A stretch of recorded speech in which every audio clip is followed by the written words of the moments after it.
Hello विद्यार्थी मित्रांनो, आज आपण प्रकरण क्रमांक 6 डिझॉल्युशन ऑफ पार्टनरशिप फर्म याविषयीची माहिती अभ्यासणार आहोत.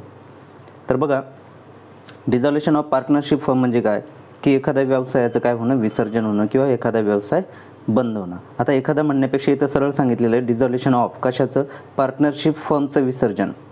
म्हणजे की दोन किंवा त्यापेक्षा अधिक व्यक्तींचं सुरू झालेली जी काही व्यवसाय संस्था असते त्याला आपण भागीदारी संस्था म्हणतो.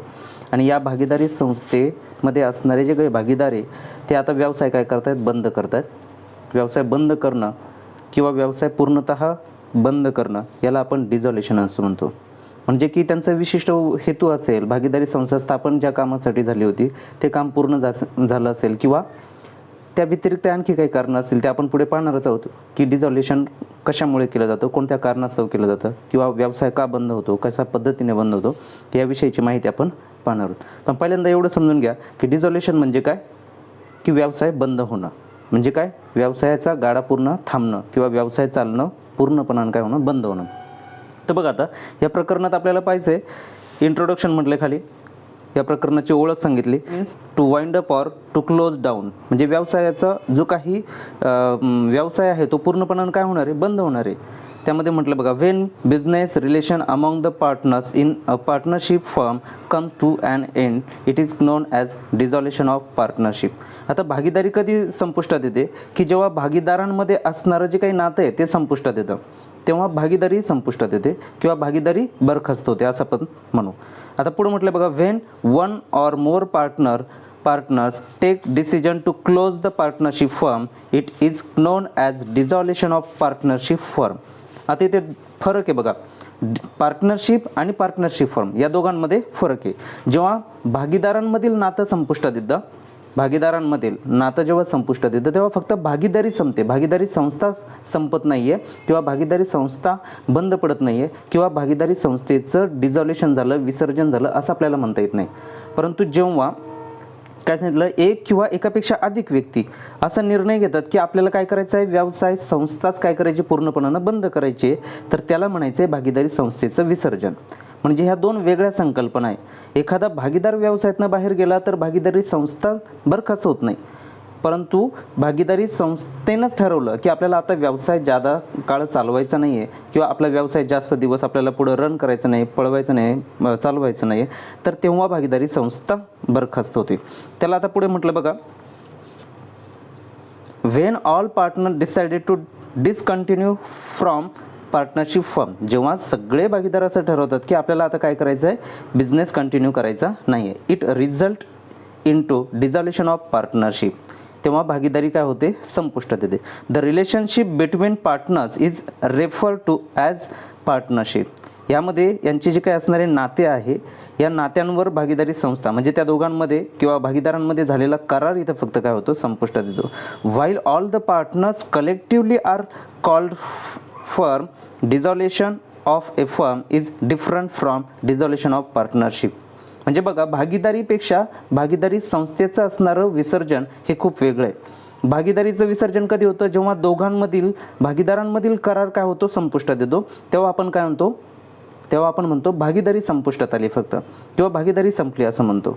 परंतु भागीदारी संस्था कधी बरखास्त झाली किंवा भागीदारी संस्थेचं विसर्जन कधी झालं, जेव्हा आपण काय करतो, ज्या कारणासाठी म्हणा किंवा ज्या गोष्टींसाठी ही भागीदारी संस्था स्थापन केली होती त्या संस्थेचं काय होतो, एंड होतो किंवा ती संस्था आता पूर्णपणानं आपला व्यवसाय काही चालवणार नाही आहे, पुढे काहीच उत्पादन घेणार नाही किंवा काही ज्या कामासाठी सुरू झालेली ते कोणतंही काम ही व्यवसाय संस्था भागीदारी संस्था करणार नाही आहे, बरोबर नाही. म्हणजे टोटल यांचा व्यवसाय काय होणार आहे, बंद होणार आहे. त्याला आपण म्हणतो भागीदारी संस्थेचं विसर्जन म्हणतो. म्हणजे या इंट्रोडक्शनमध्ये ओळखमध्ये आपण हे शिकलो की भागीदारी संस्थेचं विसर्जन कशा पद्धतीने होतं किंवा या प्रकरणाचा अर्थ काय. सरळ सांगायचं झालं तर डिझॉल्युशन ऑफ पार्टनरशिप फर्म म्हणजे भागीदारी संस्थेचा व्यवसाय पूर्णपणानं बंद होणं यालाच डिझॉल्युशन असं म्हणतात. आता पुढे मेनिंग म्हटलंय, मेनिंग अँड डेफिनेशन. मेनिंगमध्ये म्हटलंय, in legal term dissolution has multiple meaning. A word dissolution comes from the Latin word dissolution means a dissolving of something. Dissolution is the last stage of closure of business. आता इथं meaning आणि definition म्हणजे अर्थ आणि व्याख्यामध्ये असं सांगितले की पहिल्यांदा आपण मेनिंग समजून घेऊ. अर्थ म्हटलं की हा जो काही डिझॉल्युशन शब्द आहे याचे अनेक अर्थ होतात. परंतु इथं आपल्याला जो अर्थ घ्यायचा आहे तो लॅटिन भाषेतील आलेल्या डिझॉल्युशन शब्दापासून घ्यायचा आहे. जो काही डिझॉल्युशन शब्द आहे तो लॅटिन भाषेतून आलेल्या डिझॉल्युशन शब्दापासून तयार झालेला आहे आणि त्याचा अर्थ होतो ए डिझॉल्विंग समथिंग. म्हणजे काय की काहीतरी डिझॉल्व करायचं आहे. डिझॉल्व करायचं म्हणजे काय, कसलं तरी विसर्जन करायचं आहे. मग कसलं विसर्जन म्हणजेच काय, विसर्जन करणं म्हणजे काय, शेवट होणं, बरोबर की नाही. मग dissolution is the last stage of closure of business. तर इथं व्यवसायाचं काय होणं, विसर्जन होणं असा अर्थ आपण घेऊया. आता डेफिनेशन म्हटलं बघा, तर डेफिनेशनमध्ये म्हटलं आहे Indian partnership act 1932 section 39 provides that the dissolution of partnership between all the partners of a firm is called the dissolution of a firm. It implies the complete breakdown of the relation of partnership between all the partners. म्हणजे भारतीय भागीदारी कायदा 1932 कलम 39 नुसार आता इथे काय सांगितलं गेलं की भागीदारी संस्थेचा व्यवसाय पूर्णपणानं बंद होणं म्हणजेच डिझॉल्युशन होणं किंवा भागीदारीचं विसर्जन होणं असा त्याचा अर्थ आहे. आणखी एक व्याख्या दिली, the act or process of ending and official organisation or legal agreement. म्हणजे इथं सांगितलं की एक कायदेशीर पद्धतीने व्यवसाय बंद होणं त्यालाच व्यवसायाचं किंवा भागीदारी संस्थेचं विसर्जन होणं असा याचा अर्थ इथं होतो. म्हणजे काय, एखादी व्यवसाय संघटना असेल कायदेशीर पद्धतीने जे काय अटी आणि शर्ती जे त्या अटी आणि शर्तीनुसार पूर्णपणानं तो व्यवसाय काय होणं, बंद होणं, त्याला आपण काय म्हणतो, भागीदारीचं विसर्जन म्हणतो. पुढे म्हटलं बघा, the dissolution of partnership firm indicates the discontinuance functions as a firm. इथे काय केलं जातं, व्यवसायामध्ये तुम्ही जे काही व्यवसाय करत होते, भागीदारी संस्थेचा जो काही व्यवसाय चालू होता तो व्यवसाय पूर्णपणानं काय होणं, डिसकंटिन्यू होणं. म्हणजेच काय, कंटिन्यू म्हणजे चालू असणं आणि डिसकंटिन्यू म्हणजे काय, पूर्णपणानं बंद होणं. तर अशा 3 व्याख्या इथं सांगण्यात आलेल्या आहे. तर या 3ही व्याख्यांचा मिळून सरळ अर्थ असा होतो की साधारणतः कोणताही व्यवसाय भागीदारी संस्था चालवत असेल तर ते चालू असलेला व्यवसाय काय होतो, पूर्णपणानं बंद होतो. आता व्यवसाय बंद करण्याची किंवा डिझॉल्युशन होण्याची कारणं इथं सांगितली आहेत बघा. Reason for dissolution of partnership firm, पहिलं कारण सांगितलं by voluntary act of partners themselves. म्हणजे काय की जो काही व्हॉलेंटरी म्हणजे काय, साधारणपणे आपण त्याला काय म्हणतो, भागीदार जे आहे ते भागीदार आपल्या स्वतःच्या इच्छेनुसार काय करतात, भागीदारी संस्थेचं बरखास्तीकरण करतात किंवा विसर्जन करतात. त्यानंतर नंबर 2 म्हटलं तर when the period duration of partnership firm is expired. ज्या कालावधीसाठी ही भागीदारी संस्था स्थापन झाली होती तिचा कालावधी पूर्ण झाला असेल तर ही आपण काय म्हणू शकतो, भागीदारी संस्था त्या कालावधी पूर्ण झाल्यामुळे संपुष्टात आलेली आहे. नंबर 3 मध्ये म्हटलं partnership can be dissolve after the completion of specific venture for which it was form. ज्या कारणासाठी ही भागीदारी संस्था स्थापन झाली होती, ज्या उद्देशासाठी ही व्यवसाय संस्था व्यवसाय विशिष्ट कारणासाठी स्थापन झाला होता त्याची पूर्ती होत असेल, ते जे काही काम हाती घेतलं होतं ते काम पूर्ण झालं असेल, ज्याच्यासाठी आपण ही भागीदारी संस्था किंवा भागीदार एकत्र आले होते आणि एकत्र येऊन व्यवसाय सुरू केला होता, तो व्यवसाय सुरू करण्यामागचा हेतू त्यांचा पूर्ण झाला असेल तर व्यवसाय पूर्णपणानं काय केला जातो, बंद केला जातो. नंबर 4 मध्ये म्हटलं insolvency of all partners or all partners except one result in to dissolution. आता बघा काय म्हटलं की जेव्हा सर्व भागीदार किंवा एक भागीदार सोडून सर्व भागीदार दिवाळखोर म्हणून घोषित झाले असतील तर भागीदारी संस्था विसर्जित केली जाते. म्हणजे काय, एक भागीदार किंवा त्याच्यापेक्षा अधिक भागीदार जर दिवाळखोर झाले असतील, इन्सॉल्वंट झाले असतील तरी सुद्धा आपल्याला काय करता येतो, हा व्यवसाय बंद करता येतो. इन्सॉल्वन्सी म्हणजे काय, दिवाळखोर होणं किंवा असमर्थ असणं, व्यवसायाचं देणं देण्यासाठी असमर्थ असणं. त्या संकल्पना आपण पुढच्या भागात तर बघणारच आहोत.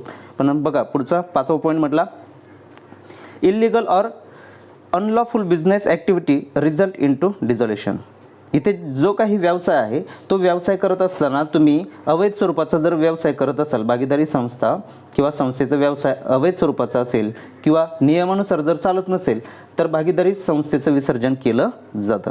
आणि 6वा क्रमांक आहे partnership at will can be dissolve by giving notice of 14 days. आणि 6व्या मुद्द्यामध्ये म्हटलं आहे की स्वतःने जी काही स्थापन केलेली संस्था असते, भागीदारी संस्था ही अनेक भागीदारांची मिळून संस्था स्थापन झालेली असते, तर याने स्वेच्छेने स्थापन केलेली ही भागीदारी संस्था जी आहे त्यासाठी जर विसर्जनासाठी तुम्ही 14 दिवसांची लेखी स्वरूपातली सूचना जर दिली असेल तरी सुद्धा भागीदारी संस्थेचं विसर्जन होऊ शकतं. आता हे आपण पाहिलं की भागीदारी संस्थेचं विसर्जन कशा पद्धतीने होऊ शकतं, हे कारण आपण पाहिले. त्यानंतर आहे difference between dissolution of partnership and partnership firm, बरोबर आहे की नाही. हे जे काही डिझॉल्युशन आहे, बरखास्तीकरण आहे, भागीदारी संस्थेचं बरखास्तीकरण कसं होतं आणि भागीदारीचं बरखास्तीकरण कसं होतं याविषयीची माहिती यामध्ये दिलेली. मग पहिला पॉईंट सांगितला की अर्थ, भागीदारी कधी संपुष्टात येते. हे काय म्हटलं बघा, it may or may not involve dissolution of firm, म्हणजे याच्यामध्ये भागीदारी संस्थेचं बरखास्तीकरण समाविष्ट नसतं, पण डिझॉल्युशन ऑफ फर्ममध्ये इथं भागीदारी संस्था बरखास्त होते. म्हणजे इथं फक्त भागीदार व्यवसायातनं बाहेर जाऊ शकतो, परंतु भागीदारी संस्था बरखास्त होण्याची शक्यता कमी असते. त्यानंतर नेचर सांगितलं, स्वरूप काय आहे. The nature of dissolution of partnership is voluntary. हे कसं आहे, ऐच्छिक आहे. यामध्ये भागीदारी विसर्जनाचे स्वरूप तुमचं कसं असतं, ऐच्छिक असतं, म्हणजे आपल्या इच्छेनुसार असतं. The nature of dissolution of firm voluntary or compulsory. इथं ऐच्छिकही असू शकतं, स्वतःच्या इच्छेने पण असू शकतं भागीदारांच्या, किंवा कायद्याने कंपल्सरी तुम्हाला व्यवसाय पण बंद करण्याची परिस्थिती येऊ शकते. तिसरं म्हटलं continuation of business. The business continues however the partnership is reconstitute. म्हणजे पुनर्बांधणी करायची असेल, भागीदारीची पुनर्रचना करायची असेल तर भागीदारीचं विसर्जन होतं. द बिझनेस डिसकंटिन्यू कंप्लीट, म्हणजे इथं काय म्हणतो, भागीदारी संस्था बरखास्त होणं किंवा विसर्जन होणं म्हणजे व्यवसाय पूर्णपणानं बंद होणं. रिक्वायरमेंट्स म्हटले बघा, रिक्वायरमेंट्स याचा अर्थ आहे आवश्यकता. It requires revaluation of assets and liabilities for reconstitution of firm. म्हणजे भागीदारीची पुनर्बांधणी करण्यासाठी तुम्ही काय करताय, रिव्हॅल्युएशन करताय आपल्याकडे असणाऱ्या मालमत्ता आणि देयतांचं. इथे म्हटले बघा, it requires realisation of assets and liabilities for closure of the firm. यामध्ये जेव्हा डिझॉल्युशन ऑफ फर्म म्हणतो त्यावेळेस आपल्याला काय करायचे, मालमत्तांची पुनर्मूल्यांकन करायचं नाही, तर मालमत्ता विकून काही किमती ज्या आपल्याला मिळतील किंवा देण्यासाठी आपल्याला किती रक्कम द्यावी लागते त्याविषयीची माहिती डिझॉल्युशन ऑफ फर्ममध्ये असते. पुढे म्हटले final closure of books. It does not require final closure of the books of account. इथे कोणत्याही प्रकारचे अखेरचे लेखापुस्तकं जे ते बंद करण्याची आवश्यकता नसते. It necessitate final closure of the books of accounts. इथे मात्र व्यवसायासाठी आवश्यक असणाऱ्या सर्व पुस्तकांची इथं काय करावी लागते, पुस्तकं आपल्याला बंद करावी लागतात. थोडक्यात इथं सगळे पुस्तकं बंद केली जातात. आता कोर्ट ऑर्डर म्हटले बघा, पुढचा point, A court order can not dissolve A partnership. न्यायालयीन आदेशाने भागीदाराचे विसर्जन करू शकत नाही आहे. म्हणजे जी काही भागीदारी आहे ती भागीदारी न्यायालयाने विसर्जित होत नाही, कारण की भागीदारांच्या करारानुसार ही स्थापन झालेली असते किंवा भागीदारी ही दोन व्यक्तींच्या कराराने निर्माण झालेली असते. इथे कोर्टाचा काही संबंध येत नाही, म्हणून कोर्ट याला भागीदारीला विसर्जित करू शकत नाही. A court order can dissolve a firm. आता इथं भागीदारी संस्था ही भागीदारी कायदा 1932च्या अंडर स्थापन झालेली असते, म्हणून कायद्याने भागीदारी संस्थेचं बरखास्तीकरण किंवा विसर्जन होऊ शकतं. त्यानंतर पुढं आपण भाग पाहूया. पुढचा आहे अकाउंटिंग ट्रीटमेंट किंवा settlement of accounts on dissolution of firm. म्हणजे आता ह्या प्रकरणामध्ये आपल्याला अकाउंटिंग ट्रीटमेंट कशी द्यायची. जर भागीदारी संस्था बरखास्त होत असेल तर त्या भागीदारी संस्थेत आपल्याला हिशोबलेखनाची जी काही पद्धत आहे ती कोणती वापरावी लागणार आहे, कशा पद्धतीने आपल्याला हे माहिती रेकॉर्ड करावी लागणार आहे, किंवा व्यवसायाचे जी काही सेटलमेंट आहे, व्यवसाय बंद करत असताना जी काही प्रक्रिया करावी लागणार आहे त्यामध्ये काही क्रम असणार आहेत का, तर त्या क्रमानुसार आपल्याला काय करावं लागणार आहे, व्यवसाय बंद करावा लागणार आहे. या व्हिडिओमध्ये आपण फक्त डिझॉल्युशन ऑफ पार्टनरशिप फर्म म्हणजे काय, त्याचा असणारा अर्थ, त्याचा असणारा मेनिंग, त्याची कारणं, भागीदारी आणि भागीदारी संस्थेच बरखास्तीकरणामध्ये असणारा फरक याविषयीची माहिती अभ्यासली. त्यानंतरच्या पुढच्या व्हिडिओमध्ये आपण पाहणार आहोत की याची अकाउंटिंग प्रोसिजर काय असते आणि अकाउंटिंग ट्रीटमेंट काय असते, याविषयीचा भाग आपण पुढच्या व्हिडिओमध्ये पाहणार आहोत. थँक्यू.